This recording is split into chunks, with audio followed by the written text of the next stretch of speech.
Whoa! We are live. Hi everyone! Hello. Welcome to episode 53 of the Speed Mooting Partners in Crime podcast. So as you can see, we've got the special posh glasses out. We are celebrating! We've got the bubbly, because you know what that means. 53 episodes means that we are 1 year into the podcast. 1 whole year of doing this, guys. I know, can you believe it? The consistency is there. But more importantly, Hayley, Yep. 1 year means you've been a full-time member of the Speed Mooting team for a year. Cheers! So, the reason we're giggling, we had been recording, well, we've been talking. We've been talking for about 15 minutes. Yeah. And then I noticed, I was looking at the timer and I thought, there's no timer here. And the reason there was no timer is because we weren't recording. Yeah, you'd think that having done this for a year, we'd be better at this. Yeah. But every now and then, We slip up. we do slip up. We're only human. Yeah. So hopefully, given that this is the second take, it'll be even better. It'll be even better. So, we're back in our regular positions now. You've seen us crack the bubbly. And, yeah, it's a celebration episode. Yeah. And I thought, let's start by celebrating our recent win. Now, we've spoken about this before, but I've not had the chance to pose with this on the podcast as yet. For those who don't know, this is my 2025 LexisNexis Legal Award for Diversity and Inclusion. I think if you wanted to put like a cherry on top of the last 12 months, it's this award, isn't it? Definitely. It's just like, it shows everything we stand for, Yeah. why we do everything we do. Yeah. It's just all come to a perfect circle this year, It certainly ending has. with this award. Yeah, absolutely. And of course, you know, this is Hayley's first full-time year at Speed Mooting. Mm-hmm. And as you say, I think that's, you know, a good representation of how much work we've put in during this past year. You know, if you're new to this podcast, you won't know, but our regular listeners will, that Hayley and I had a very, very, very tough time breaking into this profession. Yeah. Neither of us come from the sort of traditional roots, don't come from money, don't come from any of that. So Zero connections. Yeah. Zero insight into what this profession was. Yeah. What skills you needed to break into it. We just had an idea that we wanted to be lawyers, and that was all we started with. Yeah. No, I mean, we don't even have any close relatives that are either professionals or have been to university, so we very much were starting from square one. And as a result, we made many, many mistakes along the way, as you would when you don't know anything. Yeah. And that's why it took us so long to break into this profession. So I think, you know, how many years was it for you, Hayley? I qualified when I was it 28? Well, you qualified during COVID, didn't you? Yes. So you'd have been 29. 29 when I qualified. 29. Yeah. 28 when I started my training contract then. Yeah. I was 33 when I finally made it to the bar. Yeah. So, you know. And that's not us being like mature, coming into the career mature or anything. We went to uni at 18. We went to uni at 18 trying to make it. We were looking for qualification roles from day one. Yeah. Yeah. So, you know, we know how hard it is to break into the profession, and particularly if you don't come from you know, professional background, it's very, very difficult. And that's why we do what we do, because we're trying to break down barriers. And if anything, you know, if nothing else, just get information out there. Yeah. Because I think that's part of the hardest, or one of the hardest aspects of this. You don't know what you don't know. No. And that's why we do so many events, you know, our pupillage fair, our pupillage Q&As about the solicitor route. We do many other online talks, things like that, just to get information out there. Mm-hmm. And that can hopefully help people. And also with this podcast, you know, part of the reason that we answer questions on this podcast is because you don't know what you don't know. No.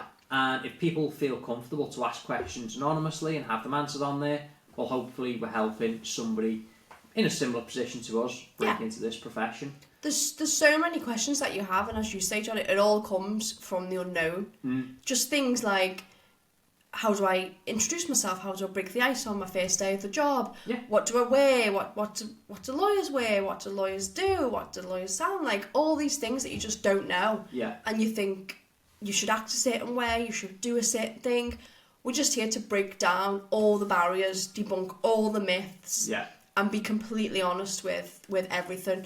And if that helps just one person, then we've done our job. Yeah. But I think, as this award goes to show, we've helped a fair few people over the years. A fair few more than one person. I think so. I would say we're well into 4 or 5 figures as to the number of people that we've helped over the years now. How many of them are in practice now? That's like, we're competitors in the first ever Speed Moots. It's crazy to think, isn't it? It really is. It's crazy to think. But yeah, what a year it's been. As I say, that award is the cherry on top of a fantastic year. Yeah.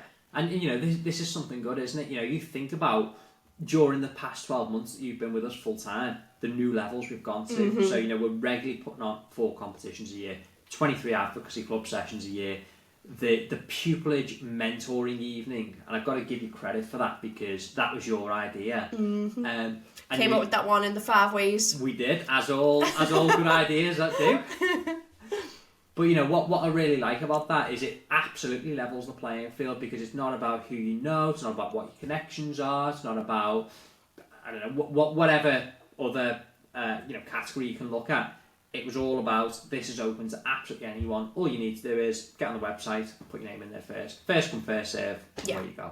And there was no application process. We weren't scrutinising people saying, you know, you deserve this assistance, you deserve this advice more than anybody else, because everybody needs to start somewhere. Yeah. What if you're there saying, I need advice, I haven't got any experience, I haven't done anything, and we go, well, you're not good enough to get advice.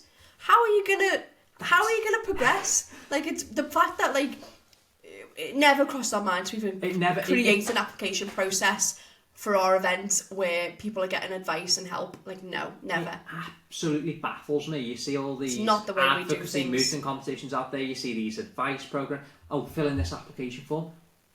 How can you look at an application form and say, yeah, you're more deserving of this than somebody else? No. And that's going to come back, so watch this space, because we do need to bring back the mentoring even, don't we? Of course. We timed it well to go with the pupillage gateway. Yeah, didn't we?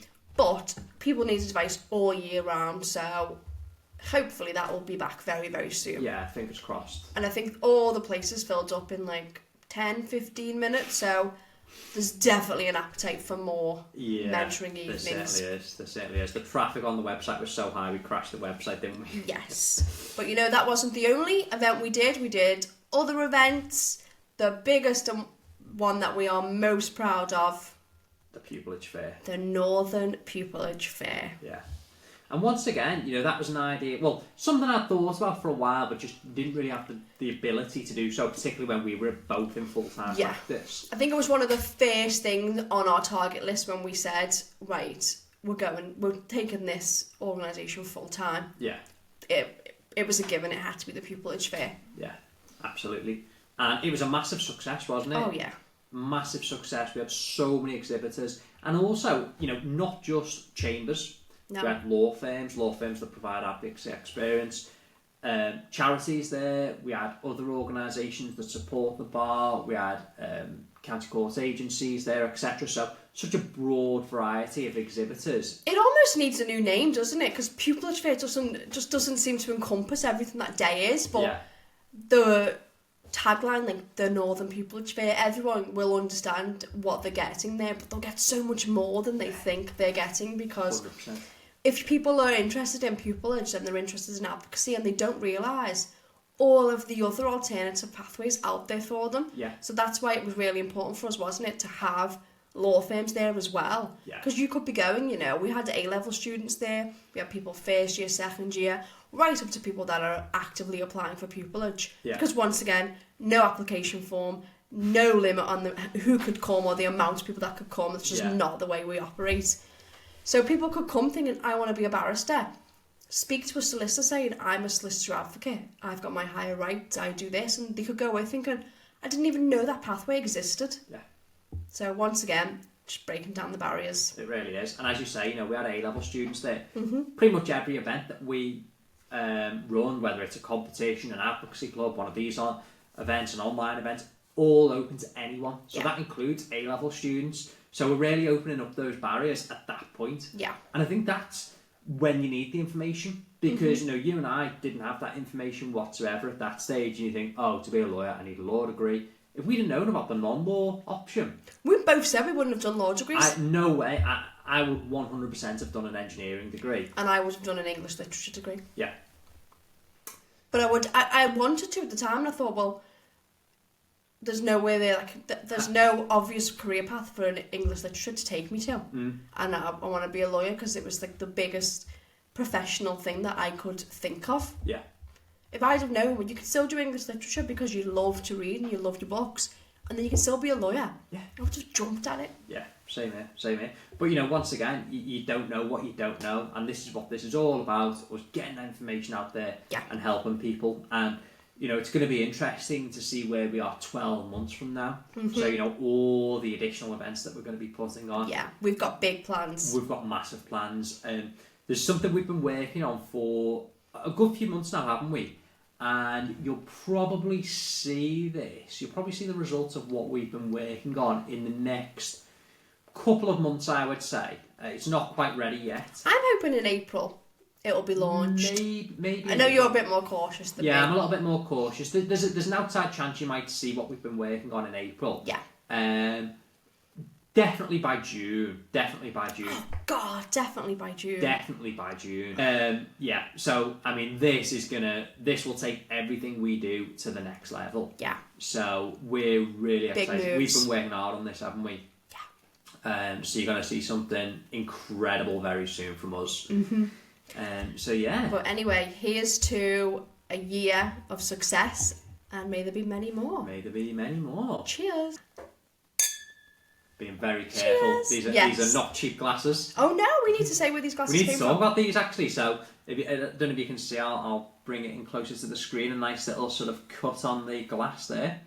This is crystal. Yeah. I think. I think they are. Even if they're not, we're going to definitely say that they are. Now these were a gift from my chambers when we were engaged, and this is only the second time we've broken them out. They only come out for very special occasions. That they do. So thank you very much, Charterhouse Chambers. Thank you, Charterhouse.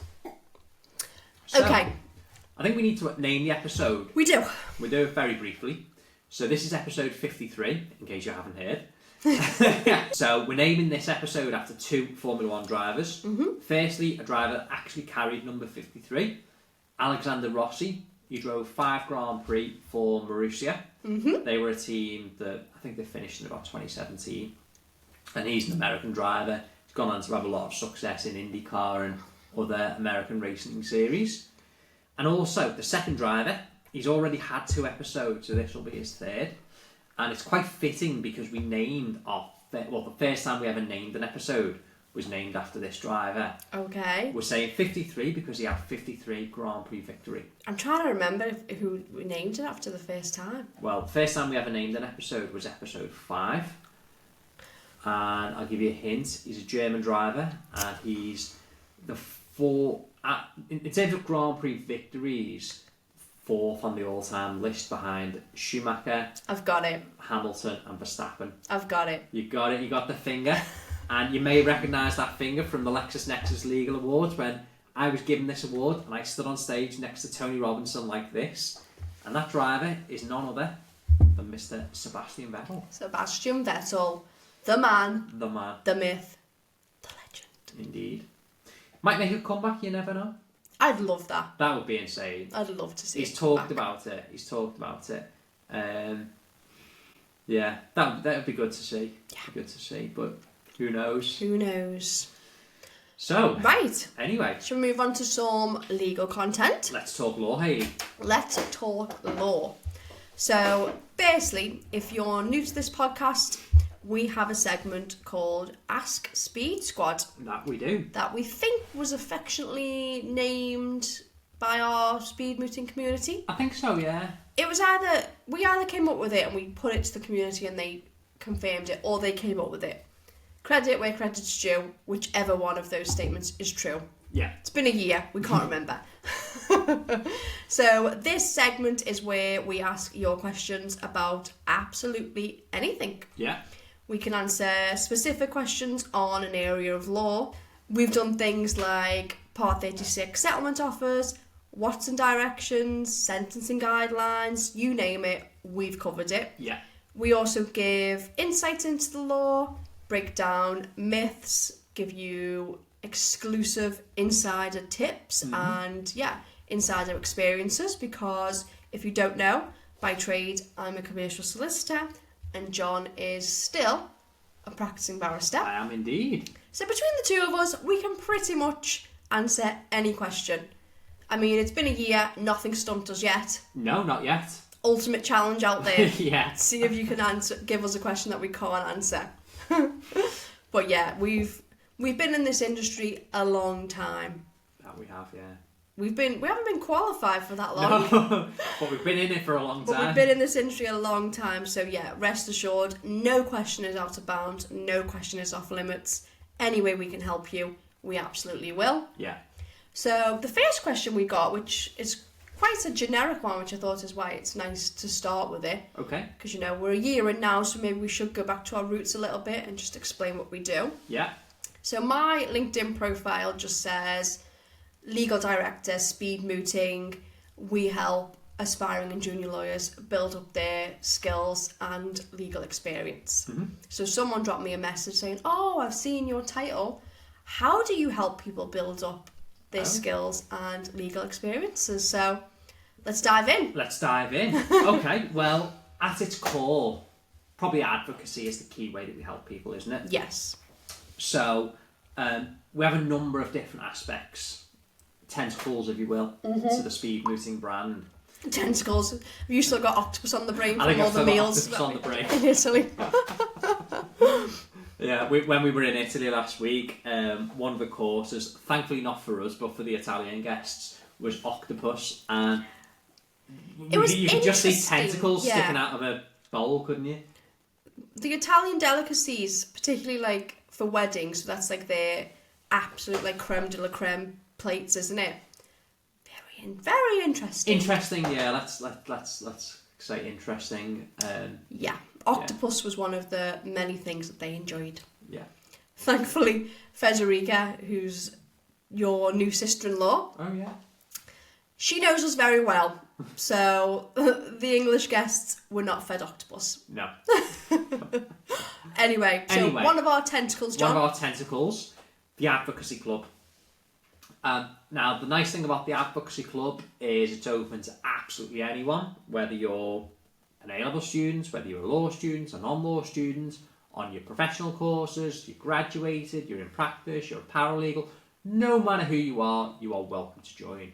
And there's no application form. Yeah, no application form, thankfully. And it's all about practicing advocacy in a low-pressure environment. So we have two aspects to the club. We've got a public speaking and debating session that takes place every month on the second to last Tuesday of the month. And then a legal advocacy club, which focuses on legal advocacy, last Tuesday of the month. All online, so regardless of where you are in the world, you can join. And we have people on most continents, actually, that are members of the Advocacy Club. We do. International. So we are very international. And the idea is we send out the papers for whatever the session is a week before. Everything's included, so there's no research, no drafting, it's limited preparation. You prepare your brief submissions, and then on the night, we put you in a small breakout room with 3, 4, 5 people, depending on what the exercise is. You perform your advocacy, and you get peer-to-peer feedback from other individuals in your room. Then, at the end of the session, I bring everyone back into a main room with me, and I share some feedback on that piece of advocacy. So in terms of the legal sessions, we cover everything. We cover criminal submissions, family submissions, civil submissions, trial advocacy, mooting, you name it, we cover it pretty much. And the nice thing about the Advocacy Club is it's really low pressure. So even if you're an absolute beginner, it's a good place to come along. If you make mistakes, you're making mistakes in front of 3 other people, and they're going to be really nice and give you good constructive feedback that will help you improve. even if you're not confident enough to have a go yet, come along and observe for as long as you need to until you build up the confidence to have a go. Yeah. So that's a really good way of helping people practice and develop their advocacy, and it's open to people who are confident advocates and really want to sharpen their skills, and likewise complete beginners that have never done any form of public speaking before. Yeah. And we have, it's been going for 4 years, 5 years? We're in our 5th year now. We're in our 5th year now. And it's recognised, it was part of the submissions for this LexisNexis Award. Solicitors, barristers, lecturers, they all know about us, they recommend us. So it's a great accolade to put on your CV, and everyone knows, oh, this person's been a member of the advocacy club for 6 months, 12 months. Okay, I know. They've got some real good advocacy experience up their sleeves. Yeah, absolutely. So that's a really great way to develop your advocacy. If you want to put your skills to the test, we do 4 competitions a year. And this is going back to our roots, because initially speed mooting was just the National Speed Mooting Competition. That's all it was, 1 competition a year.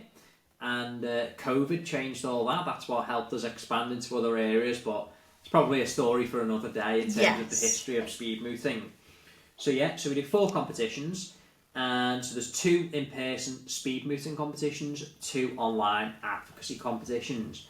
And the philosophy with our competitions are similarly to the advocacy club. We don't want you doing any research or drafting. We know how busy you are. You want to practice your advocacy. So we supply everything that you need, and you get that the night before, so it's like being in practice. But don't worry, the material is so short that you can deal with it in one night, so we're not giving you anything you couldn't deal with. No, we're not trying to catch you out. We're not trying to give you anything that we know you can't handle. Everything is provided for you. It's really easy to pick it up, read it, and prepare some submissions. Yeah, and given that our name is Speed Mooting, submissions are always short, so between 5 and 7 minutes, depending on what the competition is. They're all judged by practicing barristers, solicitors, or lecturers, who always give you feedback after every round, regardless of the result. So you're always going to get good constructive feedback from somebody in the know. And we have great prizes as well. iPads for the winner, gift vouchers for the runners-up, and nice trophies. And as you say, Hayley, it's a fantastic accolade to go on your CV because, for example, with our advocacy competitions, we have 200 individuals competing in a single-day competition. If you go on and, even if you just progress quite far in the competition, but if you can win something like that, imagine putting that on your CV and saying, I beat 199 other individuals in a single day. Accolades don't come much better than that. No. When you're applying for pupillage or, say if you want to be an advocate and you go to be a solicitor advocate and the form says, wow, you make a good barrister.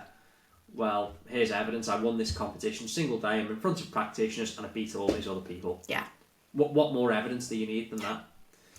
And even if you're not the lucky winner, getting to the semi-final, getting to the final, just taking part, it's still a brilliant thing to put on your CV. Of course it is, because it shows how dedicated you are to developing your skills, how dedicated you are to putting yourself out there. It's a great day, great way to network with practitioners, and it's just good experience for you. Yeah. So when you come back again in the future, you've had that experience, hopefully you'll do better next time, and the time after that, and the time after that. Yeah. So, sorry, I'm about to cut you off there, Hayley. It's okay. I was about to say that brings us on to another big tentacle, if you like, of what we do, and it's all about networking and events. So our pupillage mentoring night is one example that we've already talked about. We've done other things like mooting courses. We've done gala dinners. Yeah. That may be coming back in the future. Might be coming back soon. Watch this space. The Northern Pupillage Fair, which we've talked about. So we do so many ad hoc, I want to call them. Although ad hoc doesn't seem like an apt name because so much planning and preparation goes into them. But so many opportunities for you to meet other people like yourself, aspiring lawyers. Don't underestimate the value of meeting another aspiring lawyer. You can go on throughout your career and they're brilliant connections to have.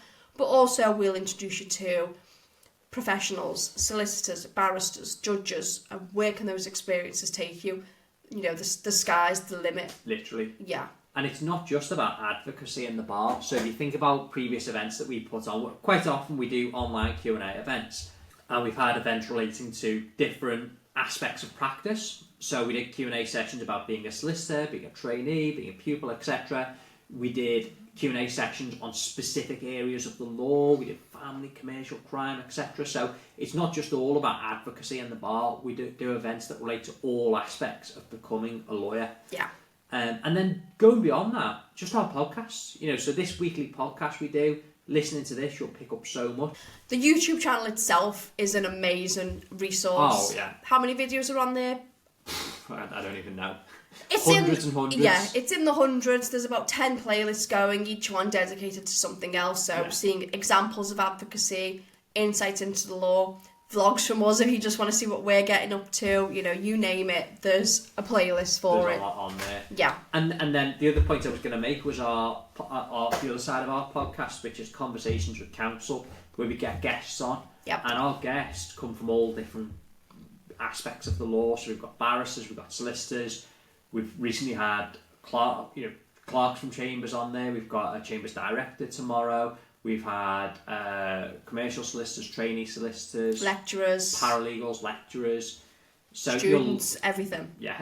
County court advocates, the list goes on and on and on. Yeah, absolutely. So, but yeah, if you get sick and tired of listening to us, you can have a listen to some of our guests. Certainly.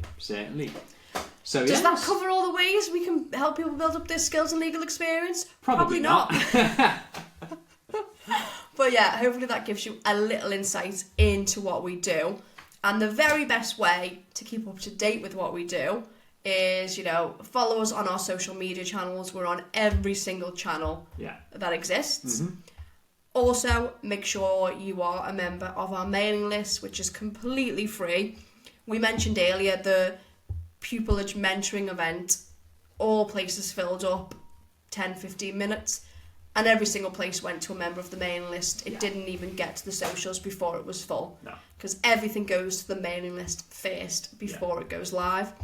And that mailing list is sitting at around 3,500, I think. I think so. So yeah, you've still got to act very, very quickly as a member of the mailing list, but you're giving yourself a little edge. Yeah. So yeah, speedmooting.com/contact is the webpage for our mailing list. Yeah. Another question, John? Let's do it. So, this is a question relating to mooting, and this was a question that we had at the Advocacy Club last week. So, quite often, I will answer questions at the end of an Advocacy Club session, but sometimes we'll get to the end and we run out of time, and I'll say, send us some questions. So, this one followed on from the session. And it said, are we allowed to take notes into a moot? Simple answer, yes, of course you can.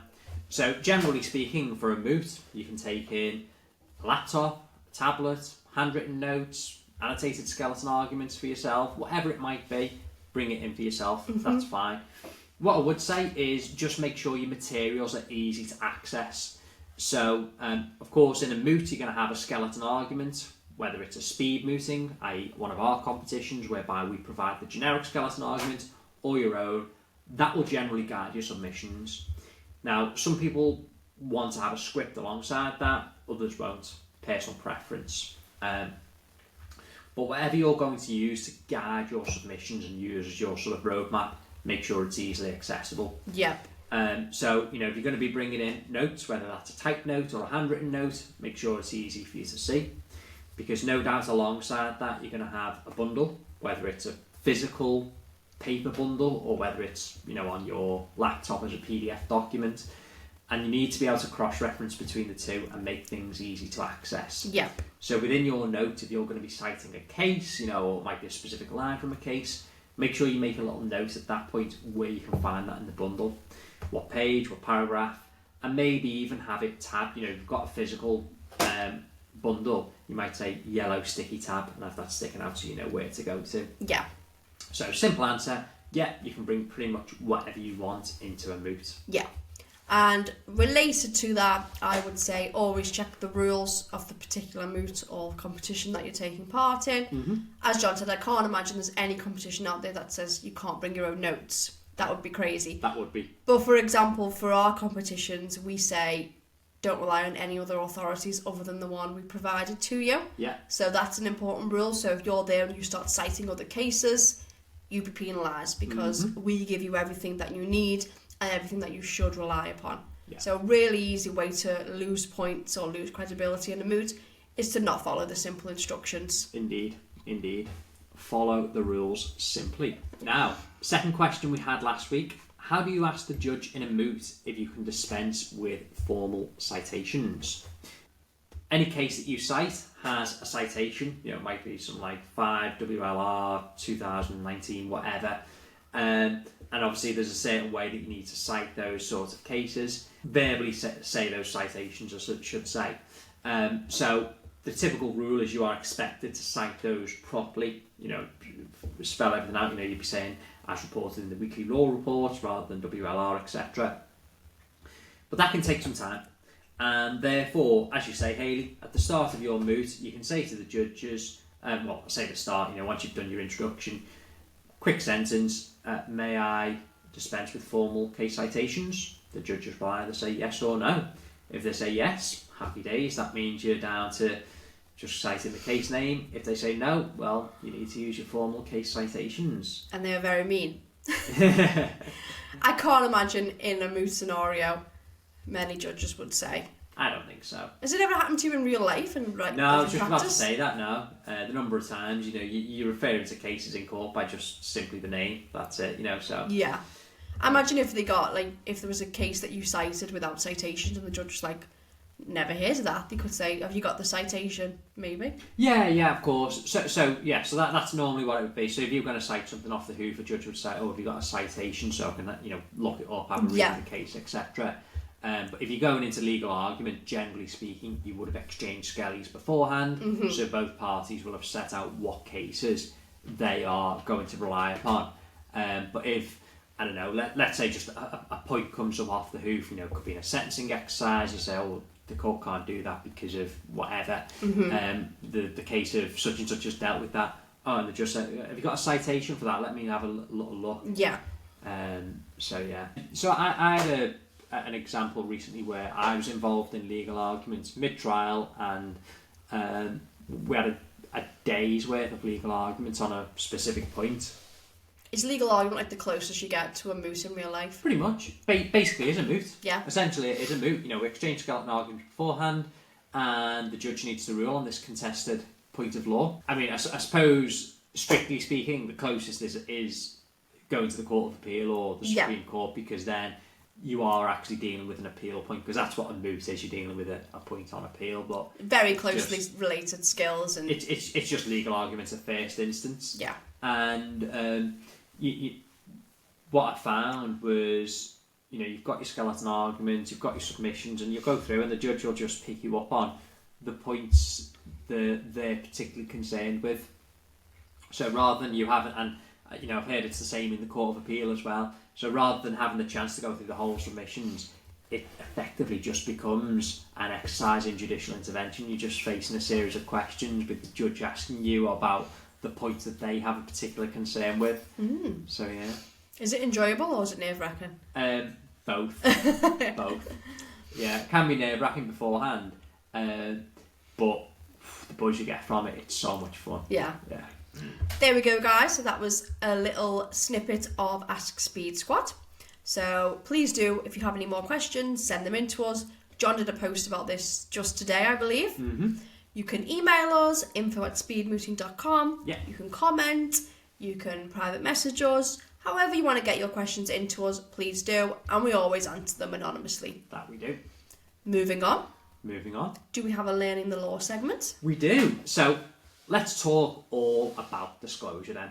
And disclosure can be a bit of a tricky topic.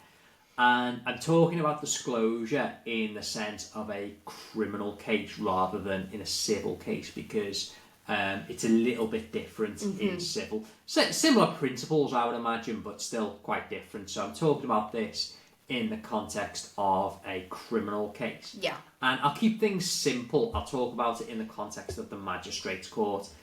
Similar process in the Crown Court, just slightly different because you've got your various stages, etc. So I'll keep it quite simple and talk about it in the context of a magistrates' court case, and no doubt I'll talk about it in the context of a Crown Court case at another time. So disclosure is something that the Crown, the prosecution, need to deal with. So disclosure relates to unused material. So when the prosecution bring a case, they provide to the defence any evidence they want to rely upon. So before trial, they need to provide the evidence. That's normally in the form of witness statements. It could be exhibits, so it could be photographs of injuries, photographs of, drugs that have been seized, photographs of weapons, whatever it might be. You'd have your CCTV, you might have audio recordings, whatever it is, that's all the evidence they're relying upon. But then alongside that, there will be material that comes to light that doesn't form part of the case, doesn't form part of their evidence. So it's material that's materialised, but isn't part of the case that the prosecution are going to bring to trial.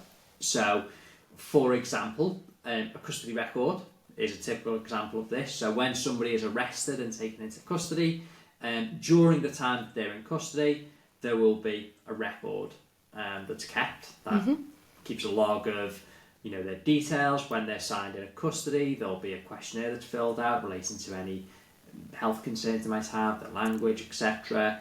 It'll keep a log of all the time that they're checked on in the cells, whether they have any health assessments, things of that nature. Okay. A custody record, as an example, is not evidence. It doesn't form part of the prosecution's case. It's not something they're going to use to prosecute the individual. So it's a document that exists but isn't part of their case. Yeah. So that's why we call that unused material. Other examples might be, let's say a blood sample is taken from a defendant and a form is filled out to send the blood sample off for analysis in a lab. The form that's filled out to send off, once again, not part of the prosecution's case, not part of the evidence. Maybe there might be records of 999 calls. So all these aspects that, as I say, pieces of material that aren't part of the prosecution's case are all called unused material. Yeah. So what the prosecution has to do is they have to put together a schedule, and it looks like a table, and it will set out in a list all these various pieces of unused material, and they have to provide that document to the defence, and that is disclosure. Now, typically in the magistrates' court, that document should be provided within 28 days of the first court appearance. So when somebody goes to court, pleads not guilty, sets out the issues for trial, within 28 days of that date, the prosecution should then provide that schedule of unused material. And initially the document is put together by the disclosure officer in the case. That document will be provided to, let's assume it's a CPS prosecution, the senior Crown prosecutor dealing with the case. And the senior Crown prosecutor needs to review that document and they need to go through all the different aspects on all the different lines on this schedule of unused material. Now, if there's something on there that they feel they don't need to look at, obviously isn't going to assist the defence, they will mark it accordingly on the schedule of unused. So it'll be marked as CND. That means clearly not disclosable.